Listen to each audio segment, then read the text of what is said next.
नमस्कार साथियों, मैं जीवन कुमार और आप देख रहे हो मेरा यूट्यूब चैनल जीवन यूट्यूब राजस्थान। आज हम मिले हैं NRI दिनेश कुमार कुमावत से, जो कि ऑस्ट्रेलिया रिटर्न है, और इनसे जानेंगे अपन ऑस्ट्रेलिया जाने के लिए क्या क्या करना पड़ता है और वहाँ जाने के बाद वहाँ का क्लाइमैक्स क्या है, और सब बातों पे अपन इनसे चर्चा करेंगे और ये अपने इधर के युवाओं को क्या संदेश देना चाहते हैं वो भी जानेंगे।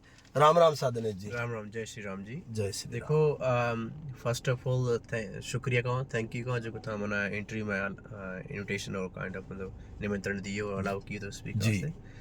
देखो भाई, ऑस्ट्रेलिया की बात ये है कि अपने मारवाड़ी में अगर मैं बोलूँ तो अच्छा रहेगा आई थिंक, और जी। हिंदी में बोलूँ तो अच्छा रहेगा, कोई दिक्कत नहीं है। जी। कि मारवाड़ी में बोलूँ तो ये है कि मतलब आप थे 9th 11th और 12th बढ़िया मेन फोकस इंग्लिश में रहना, क्योंकि था ना अगर बाहर जो फॉरेन जाना हो तो इंग्लिश में बहुत ज़रूरी बात करना, क्योंकि इंग्लिश रे बना कोई भी नहीं चीज़ है, जी। कोई पॉसिबल नहीं है। तो ना जो ऑस्ट्रेलिया, इंग्लैंड, US और कनाडा में अगर था ना मतलब स्टडी करनी है या फिर था बिजनेस करना है या फिर था ना कोई भी जॉब करनी है तो था ना इंग्लिश आनी बहुत ज़रूरी है। जी। तो मारो कहना यही रिकमेंडेशन यही है कि मतलब स्पेशली 11th और 12th में थारी मतलब इंग्लिश ना स्ट्रॉन्ग रखो। जी। उगरे बाद में था ना जो ऑस्ट्रेलिया या कैलिफोर्निया जानो की थी मतलब US में की सिटी में ना या फिर मिडल ऑफ यूरोप में जानो है तो जी। उगे वास्ते ना इंग्लिश में एग्जाम क्लियर करना पड़े, जो ना international English language system exam के जी। और भी एग्जाम है जैसे PTE वे टॉफल वे। जी। तो उनका एग्जाम मोस्टली हैंग एग्जाम जो को घणकरा एग्जाम है वो सारा इंग्लिश में होते हैं। जी। तो इंग्लिश रे ज्यादा एग्जाम के बाद में ऑस्ट्रेलिया की कई बार इंटरव्यू होता है, कई बार इंटरव्यू नहीं होता है, वो जी। आप पे लक पर डिपेंड करे। कई बार फाइल कैसे ऑफिसर देखता है भी फाइल इंटरव्यू लेना है कि नहीं लेना। जी। तो ये 4 मॉड्यूल होते हैं इंग्लिश में, जैसे स्पीकिंग, रीडिंग, राइटिंग और लिसनिंग, ये 4 में क्लियर करना पड़ता है। ठीक है, जी। आपके स्कोर अच्छे आने चाहिए, अच्छे मार्क्स होंगे तो आपका वीज़ा जल्दी आएगा। जी। जैसे आपने एग्जाम क्लियर किया उसके बाद आपका प्रोसेस होता है वीज़ा अप्लाई करने का। वीज़ा अप्लाई करने के लिए आपको मतलब उसकी फ़ीस डिमांड्स, उसके लिए ऑफर लेटर, आपने क्या स्टडी करना है, केड़ो कोर्स लेना है, आगे फ्यूचर में केड़ कोर्स वास्ते केड़ी स्टडी करनी है जी। वो स्टडी में थार मतलब इंटरेस्ट है कि नहीं है वो भी देख लिया पहले। जी। वो डिमांड के तरिए, फर्स्ट ऑफ ऑल डिमांड के तरिए जी। कैरियर में की बनना चाहो ये भी देखना है। वीज़ा अप्लाई करने के बाद मुझे खर्चों भी है वीज़ा, जैसे मतलब college fees, embassy fees, offer letter की फीस भी है कॉलेज और जी। तो वो बनने के बाद में सर वीज़ा अप्लाई कर दो, वीज़ा अप्लाई के बाद आपका वीज़ा आ जाता है।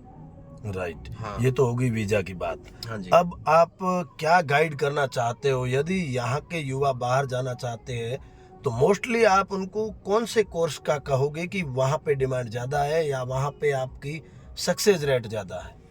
देखो, मैं तो यही कहूँगा कि जितने भी नई यंग जनरेशन है जो फॉरेन के अंदर स्टडी की देख रहे हैं, जी। मोस्टली मैं कहूँगा कि मतलब वहाँ पे जो केमिकल और मैकेनिकल इंजीनियरिंग है उसकी डिमांड बहुत ज़्यादा है। केमिकल और मैकेनिकल इंजीनियरिंग की बहुत डिमांड है वहाँ पे। जी। और मेडिकल फील्ड के अंदर आप अगर आपने मेडिकल के अंदर बायोटेक कर रखी है जी। तो आपको इजीली वहाँ मेडिसिन मैन्युफैक्चरर्स और मेडिसिन के अंदर आप जैसे फॉर एग्जांपल अगर आपने रेडियोग्राफी कर रखी है, जी। बैचलर इन रेडियोग्राफी, जो जैसे सोनोग्राफी वगैरह होता है, जी। जी। उसमें भी उसकी भी बहुत डिमांड है फॉरेन के अंदर। जी।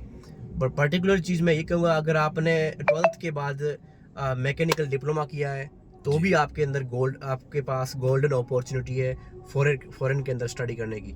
जी। हाँ जी। तो ये तो हो गई वहाँ पे स्टडी करने की। अब मैं आपसे एक बात जानना चाहता हूँ, अदरवाइज यदि कोई इंडियन स्टूडेंट है और वो बाहर जाना चाहता है, मोस्टली उसको कौन सी कंट्री चूज करनी चाहिए, या आपके हिसाब से वेस्टर्न अमेरिका सही रहेगा या फिर यूरोप सही रहेगा, या कौन सा आपके हिसाब से, यदि कौन सी ऐसी कंट्री है जहाँ पे हम Indians by the way safe है? क्योंकि अपन कई दफ़ा जानते हैं, कई दफ़ा पेपर में न्यूज आता है कि आज वहाँ पे ये हो गया, या हाल ही 1-3 दिन पहले की न्यूज है कि एक लड़का जो अपने यहाँ से स्टडी के लिए US गया और US में उसको किसी प्रकार से उसकी हत्या हो गई। तो इस चीज़ के बारे में आप सेफली कंट्री किसको मानते हो? देखो, मैं सिंगापुर भी गया हूँ और ऑस्ट्रेलिया जैसे, और मैं एक्चुअली के अंदर मैं कनाडा नहीं गया, बट जी। जिसने वहाँ के एनवायरनमेंट से पता लग जाता है कि कौन सी कंट्री सेफ है। मेरे फ्रेंड्स भी काफ़ी रहते हैं जी जी कनाडा और अमेरिका के अंदर, काफ़ी फ्रेंड्स रहते हैं मेरे। जी।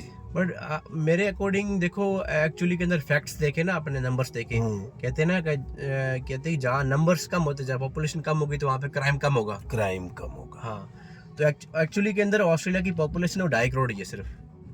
तो लोग कम है तो क्राइम कम है, बिल्कुल और लोग कम है तो सुविधाएं ज़्यादा है, बिल्कुल। फैसिलिटीज़ ज़्यादा है, मैनेजमेंट इजी कर लेता है गवर्नमेंट।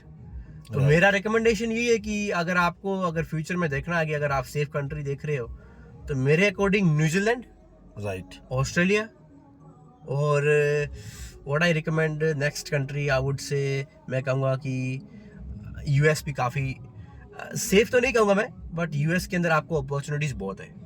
इनके कहने का मतलब यूएस के अंदर जॉब बहुत है। यदि पैसा आप बहुत एक है। बार यूएस गए तो समझो कि आपके जिंदगी 7 में पुरखे बैठ के खा सकते हैं, इतनी वहाँ पे हाई रेट मिलते हैं। वहाँ पे जो लेबर है, मान लो अपन बात करेंगे ऑस्ट्रेलिया की दिनेश जी, तो ऑस्ट्रेलिया के अंदर जो लेबर की मिनिमम सैलरी होती है वो कितनी?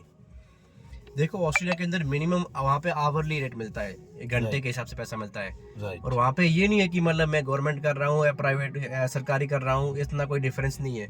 वहाँ minimum hourly rates I think जो है $19 मिलते हैं। $19 1 आवर के। हाँ, एक घंटे के। राइट। और वहाँ पे आप कितने घंटे जॉब करते हो आपके ऊपर डिपेंड करता है, आपको कितनी कंपनी आवर्स प्रोवाइड करती है, ये भी Right. कंपनी पे डिपेंड करता है। मान लो कंपनी पे डिपेंड करता है कि उसको कितने घंटे जॉब करवा